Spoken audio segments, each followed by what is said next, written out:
어르신들, 혹시 옛날에 아버지나 할아버지가 담배를 피우면서 내 몸에 좋은 건 내가 안다고 하시던 기억이 있으세요? 그런데 정작 그분들이 가장 좋아하시던 음식들이 오늘날 와서는 암을 부르는 위험한 식품으로 판명되고 있습니다. 우리 조상들이 남긴 동의보감에는 약식동원이라는 말이 있습니다. 약과 음식의 근원이 같다는 뜻이죠. 음식이 약이 될 수 있지만 잘못 먹으면 독이 될 수도 있다는 의미입니다. 특히 암이라는 큰 병을 앓고 계시는 분들에게는 이 말이 더욱 절실하게 다가옵니다. 오늘 말씀드릴 내용은 단순한 식단 조절 이야기가 아닙니다. 생명을 좌우할 수 있는 중요한 정보입니다. 암 환자분들이 절대로 드시면 안 되는 5가지 음식에 대해 차근차근 알려드리겠습니다. 이 음식들을 피하는 것만으로도 치료 효과를 높이고 재발을 막는 데 큰 도움이 될 것입니다. 먼저 첫 번째 금지 식품은 기름에 튀긴 모든 음식입니다. 치킨, 돈가스, 튀김, 감자튀김. 이런 음식들을 보면 입에 침이 고이는 분들이 많으실 텐데요. 하지만 암 환자에게는 가장 위험한 음식들 중 하나입니다. 왜 그럴까요? 기름을 180도 이상의 고온으로 가열하면 2가지 나쁜 일이 일어납니다.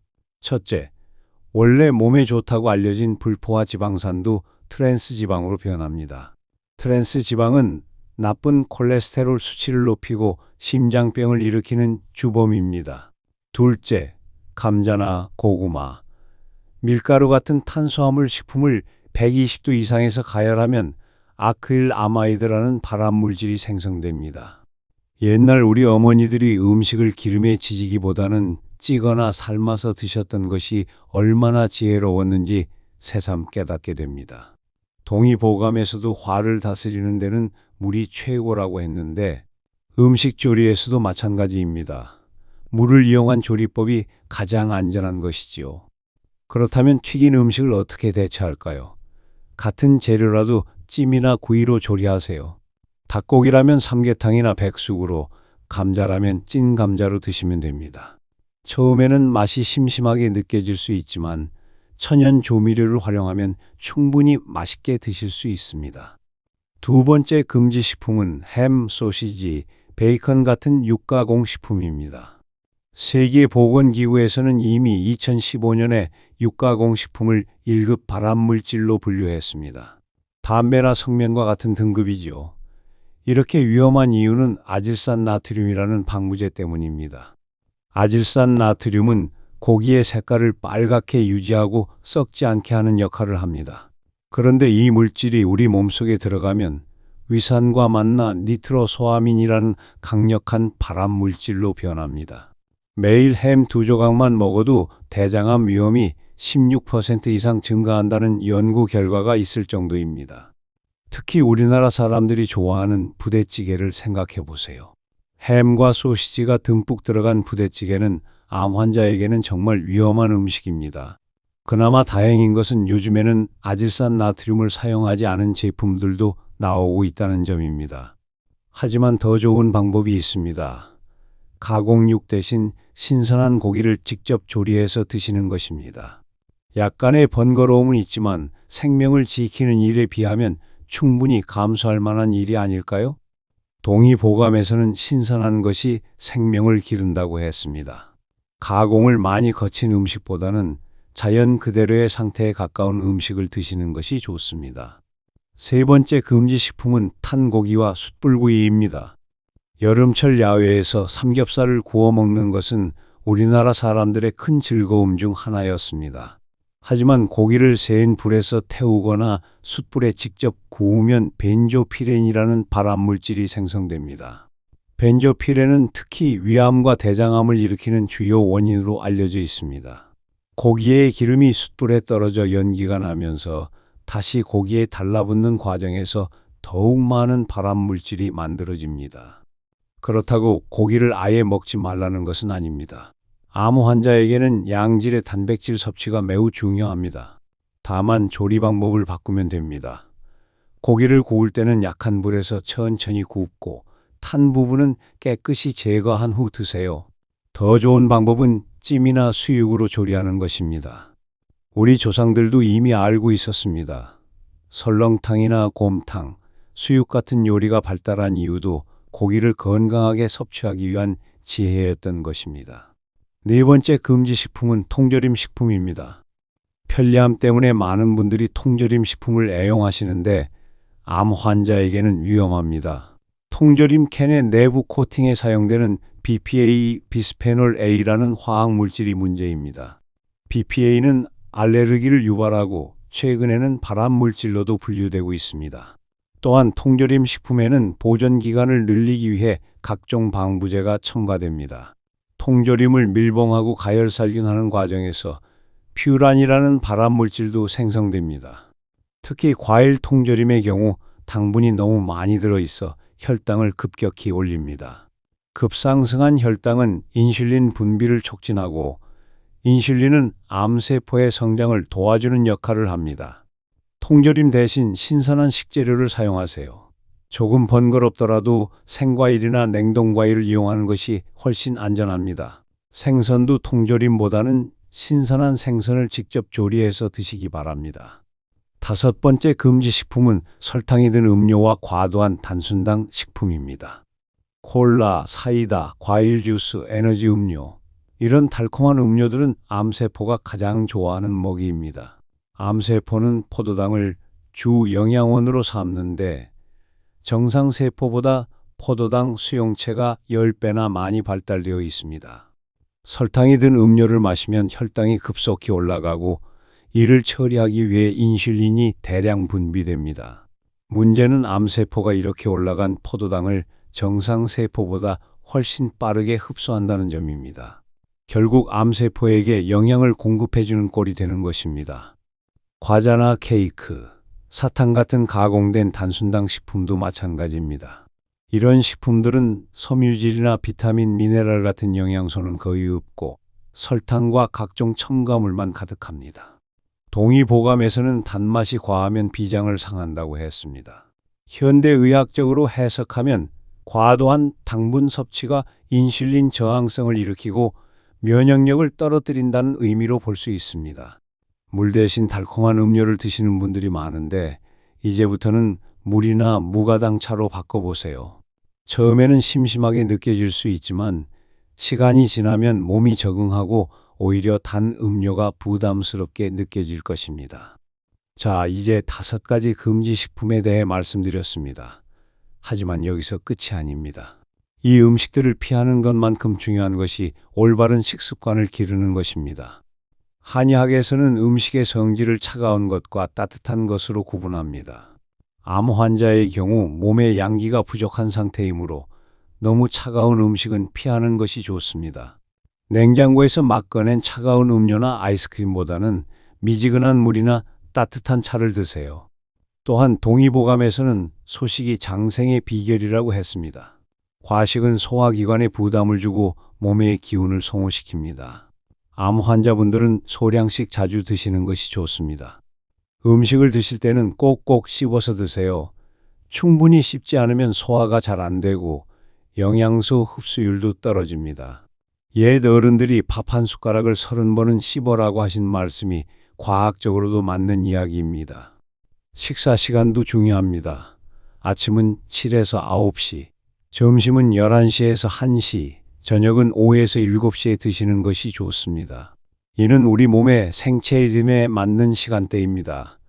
특히 저녁 늦게 드시는 것은 소화에 부담을 주므로 피해야 합니다. 그렇다면 이런 금지 식품들 대신 무엇을 드셔야 할까요? 먼저 다양한 색깔의 채소와 과일을 충분히 드세요. 빨강, 노랑, 초록, 보라색 등 다채로운 색깔의 채소에는 각각 다른 파이토케미컬이 들어있어 암세포와 싸우는 데 도움을 줍니다. 브로콜리나 양배추 같은 십자화과 채소는 특히 좋습니다. 설포라판이라는 성분이 암세포의 성장을 억제하고 손상된 세포를 복구하는 데 도움을 줍니다. 단백질도 중요합니다. 많은 암 환자분들이 고기를 먹으면 암이 더 커진다고 생각해서 단백질 섭취를 기피하시는데 이는 잘못된 생각입니다. 적절한 양의 양질의 단백질은 면역력을 높이고 치료 부작용을 줄이는 데 꼭 필요합니다. 신선한 생선, 닭고기, 가슴살, 달걀, 두부, 콩류 등이 좋은 단백질 공급원입니다. 하루에 체중 1kg당 2에서 1.2g 정도의 단백질을 섭취하시면 됩니다. 60kg 체중의 성인이라면 하루에 60에서 72g의 단백질이 필요한 것이지요. 현미나 잡곡밥도 좋습니다. 백미보다는 섬유질과 비타민, 미네랄이 풍부한 현미나 잡곡을 드세요.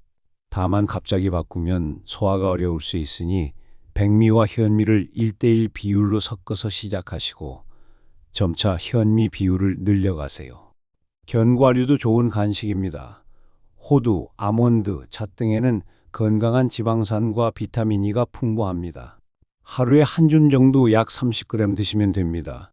다만 너무 많이 드시면 열량이 높아지니 주의하세요. 물을 충분히 드시는 것도 중요합니다. 하루에 1.5에서 2리터 정도의 물을 조금씩 자주 마셔주세요. 물은 독소를 배출하고 신진대사를 원활하게 하는데 필수적입니다. 이제 실제 생활에서 어떻게 실천할 수 있을지 구체적인 방법들을 알려드리겠습니다. 장을 볼 때는 가공식품 코너는 아예 지나치세요. 대신 농산물 코너에서 신선한 채소와 과일을 구매하세요. 성분 표시를 보는 습관도 기르세요. 첨가물이나 방부제가 많이 들어간 제품은 피하는 것이 좋습니다. 요리할 때는 조리법을 바꿔보세요. 볶음이나 튀김 대신 찜이나 삶기를 활용하세요.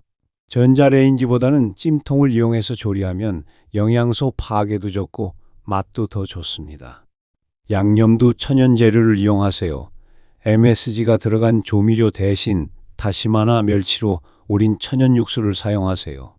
설탕 대신 꿀이나 조청을 적당히 사용하시고 소금도 천일염을 사용하시는 것이 좋습니다. 외식을 할 때는 미리 메뉴를 확인하세요. 튀긴 음식이나 가공식품이 많은 패스트푸드점은 피하고 한정식이나 가정식 위주의 식당을 선택하세요. 주문할 때도 덜 달게, 덜 짜게 해달라고 요청하세요. 가족들의 협조도 중요합니다. 환자 혼자서만 식단 관리를 하면 스트레스가 되고 지속하기 어렵습니다.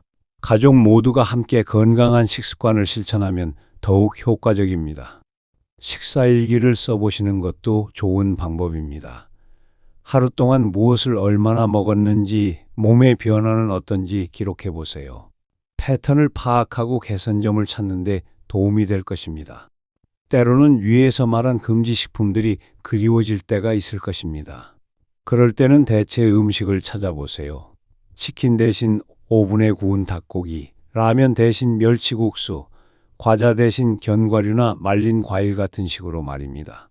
스트레스 받지 마세요. 완벽할 필요는 없습니다. 80% 정도만 지켜도 충분히 효과가 있습니다. 가끔 실수하더라도 자책하지 말고 다시 시작하면 됩니다. 음식과 함께 생활 습관도 중요합니다. 금연과 금주는 기본이고 적당한 운동과 충분한 휴식도 필요합니다. 스트레스 관리도 중요하니 명상이나 요가 같은 것들도 시도해 보세요. 여기서 한 가지 더 중요한 이야기를 해드리고 싶습니다. 바로 건강보조식품에 대한 것입니다. 많은 암 환자분들이 홍삼이나 인삼, 각종 버섯 추출물, 프로폴리스 같은 건강보조식품을 복용하고 계실 텐데요. 이런 것들이 무조건 좋다고 생각하시면 안 됩니다. 특히 항암 치료를 받고 계시는 분들은 더욱 주의해야 합니다. 홍삼이나 인삼 같은 것들이 간 기능에 부담을 줄 수 있고 이는 항암제의 효과를 떨어뜨리거나 부작용을 증가시킬 수 있습니다. 또한 성분이 명확하지 않은 민간요법이나 검증되지 않은 건강식품들은 오히려 해가 될 수 있습니다. 이런 것들을 드시기 전에는 반드시 담당 의사와 상의하시기 바랍니다. 동의보감에서도 약보다는 음식으로 치료하는 것이 최고라고 했습니다. 건강보조식품에 의존하기보다는 올바른 식생활로 건강을 회복하는 것이 더 안전하고 효과적입니다. 이제 마지막으로 마음가짐에 대해 이야기해 보겠습니다. 음식을 먹을 때는 감사한 마음으로 드세요. 그냥 배를 채우기 위한 행위가 아니라 내 몸을 치료하고 건강을 회복시키는 약이라고 생각하세요. 이런 마음가짐 자체가 치료에 도움이 됩니다. 혼자 드시지 마시고 가능하면 가족과 함께 식사하세요. 즐거운 대화와 함께하는 식사는 소화도 잘 되고 스트레스도 줄여줍니다. 급하게 드시지 마세요. 천천히 음미하면서 드시면 음식의 맛도 더 잘 느낄 수 있고, 포만감도 빨리 느껴서 과식을 방지할 수 있습니다. 식사 전에는 잠시 조용히 앉아서 마음을 가라앉히세요. 감사 인사나 간단한 명상을 하신 후 식사를 시작하시면 몸과 마음이 안정된 상태에서 음식을 받아들일 수 있습니다. 음식을 선택할 때도 적극적으로 참여하세요. 새로운 음식에 대한 두려움을 버리세요. 지금까지 먹어본 적 없는 건강한 음식들도 시도해 보세요. 의외로 맛있는 음식을 발견할 수도 있고 새로운 영양소를 섭취할 수도 있습니다. 계절에 맞는 음식을 드세요. 봄에는 새싹 채소, 여름에는 수분이 많은 과일과 채소, 가을에는 견과류와 뿌리 채소, 겨울에는 따뜻한 국물 요리 같은 식으로 계절의 변화에 맞춰 식단을 조절하세요. 지역 특산물을 활용하는 것도 좋습니다. 멀리서 온 수입 농산물보다는 가까운 곳에서 생산된 신선한 재료가 더 영양가가 높습니다. 요리하는 과정도 치료의 일부라고 생각하세요.